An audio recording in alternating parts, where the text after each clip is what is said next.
next paper that we have here is by Bratti, Ghirelli, Havari, and Santangelo. And it talks about vocational training for unemployed youth in Latvia. We have Enkelejda talking about the paper, and now it's over to you, Enkelejda. Thank you. Thank you very much. Do you hear me? Yes? Yes. I guess so. Okay, so thank you. Thank you for your time, for being here. So it's a pleasure to present very briefly this work together with my colleagues. So we started to work on this paper while I was an economist at the European Commission. So I will also provide you some context of this analysis. So to start with the youth guarantee program. So as we all know, after the 2008 financial crisis, youth unemployment rate was very high in the EU, so 24% all over, with countries like Greece and Spain reaching even 40%.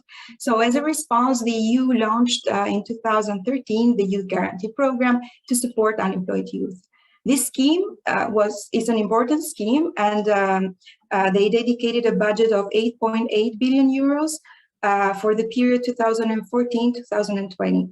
So what this scheme comprehends is a series of measures, mostly, I would say, active labor market programs that are very similar to those implemented in the UK and in the Nordic countries in the early 90s.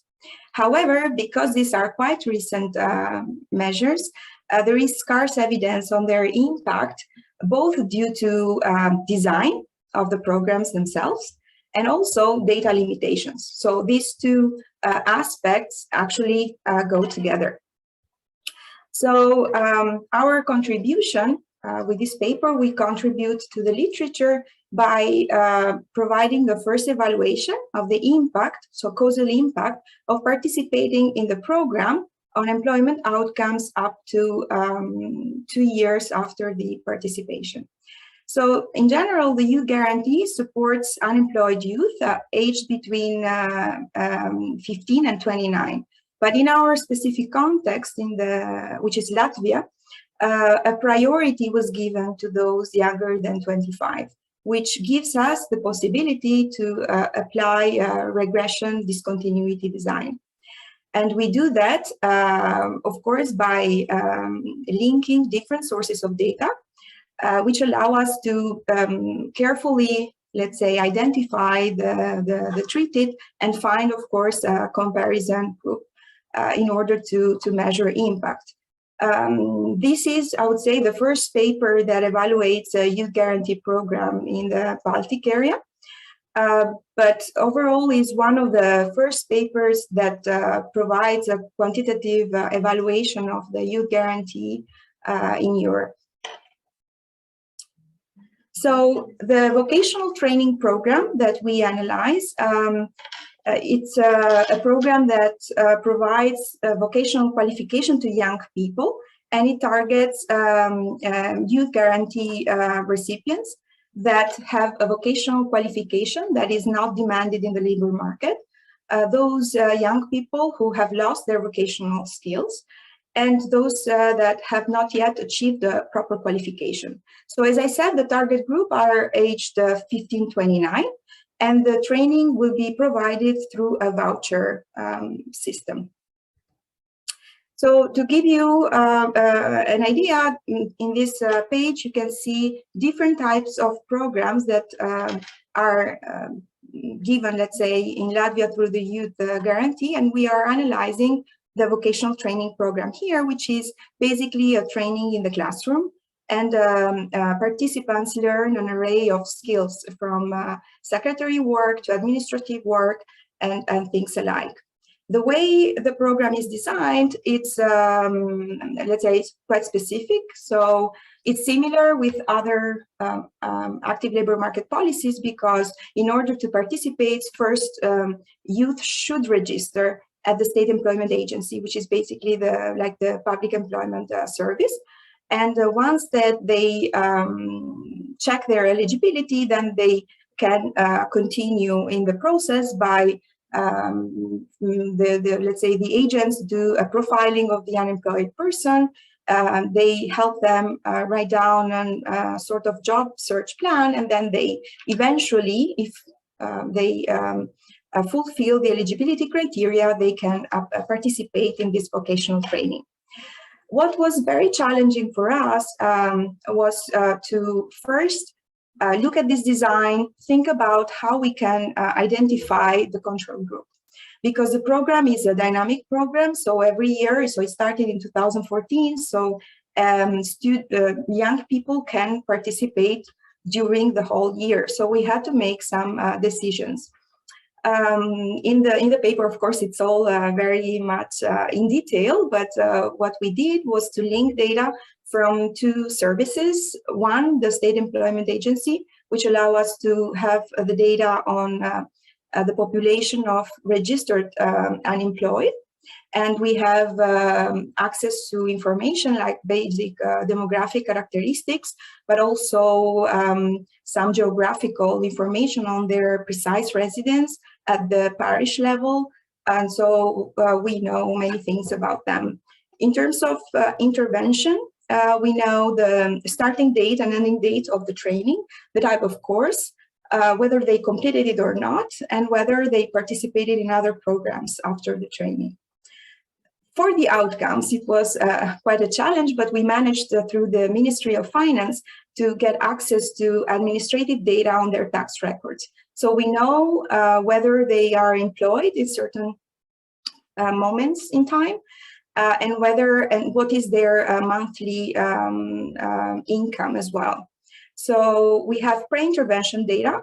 So basically the program starts in January 2014, when the youth guarantee is applied all over Europe.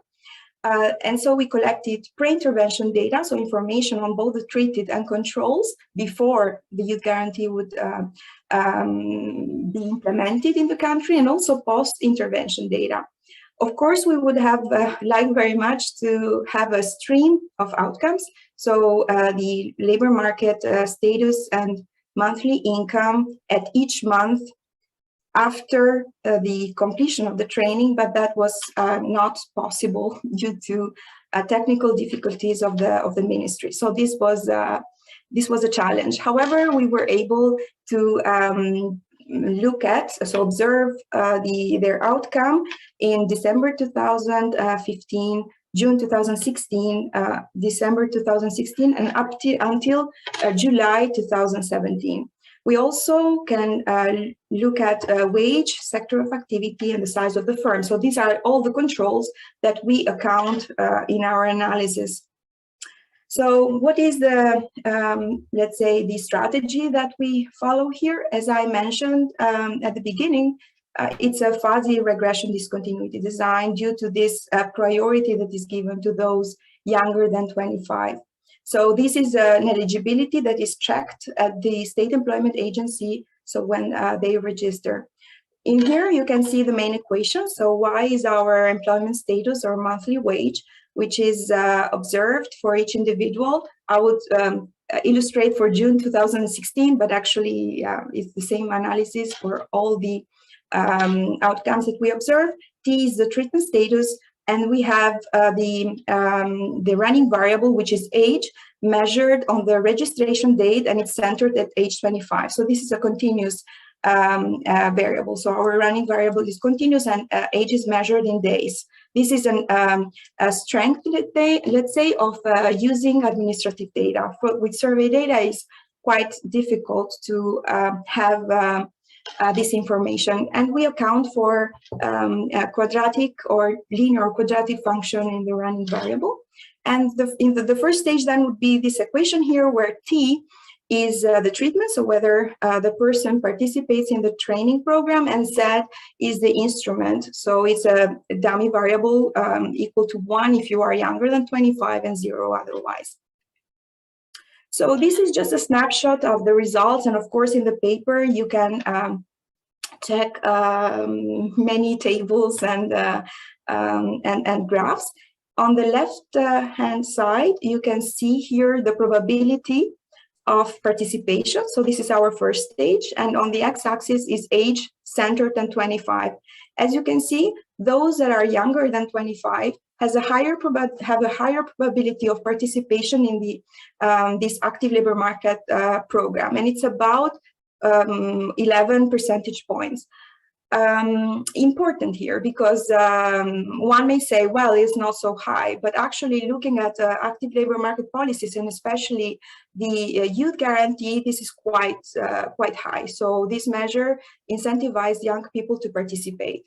Then on the right-hand side, you can see the reduced form plot. So this is a regression of the employment dummy indicator on the running variable. And here you can see there is a jump, but however, we will find that this positive effect, seemingly positive effect, is not statistically significant. Can you wrap up, please? Yes, sure. I'm almost there. So here are the results that you can see, and you can check also in the paper. So our conclusion is that this program, let's say with this priority rule, it increased participation of youth, but however, we do not find an effect in terms of employment. And this is an important result. We have checked, we have used different, let's say, strategies, robustness check, using, for instance, matching and CEM matching. But we think that the challenges for this particular program are, I would mention two of these. So first, lock-in effect still present, since we observe outcomes 1 to 2 years after the training. So maybe these young people are still, let's say, engaged in their program, so they reduce job search. And second, since all these young people were provided job search assistance whatsoever, maybe just the additional value of this vocational training program did not have any, let's say, additional positive effect in, let's say, I would say, without taking into account the job search. So future, I would say, data, better quality data, and a better design would help to evaluate these programs. And there are a series of analysis and papers that is being done currently. Thank you. Thank you very much. Thanks for the wonderful presentation. Questions, please.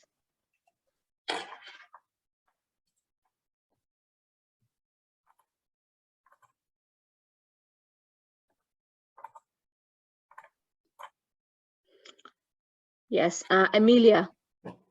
Sorry, maybe we were not able to see all the results. So is that what you're saying, that the program didn't have a very long-term effects, or they had some kind of low wages or something like that? Can you perhaps say a little bit more about it? Because I think you showed the results on employment. Yes. But yeah, sure. So the people, yeah, of course, I went a bit quickly there. So the problem is that dynamic, this process is dynamic. So people enter at any moment in time. So we had to select a group of people who were registered during the first year. And we observed the selected group people up to 2 years after they finished the program. So since the program itself was given through a voucher system, so you are given a voucher and then you should spend it, there is some basically time that you dedicate to this training. And let's say the outcomes that we observe are very, still very kind of medium term. So we are not able to observe them for longer periods. And the literature says that when you have to do with young people, two are the problems. One, locking effects, because they are not searching for a job. And maybe second, they can still look for another training program after this. So this is what we discuss in more detail in the paper, but it's a problem with this youth guarantee program, being dynamic, and so it's hard to figure out a framework for evaluation and, of course, measuring outcomes using administrative data. Thank you very much. I think we'll wrap up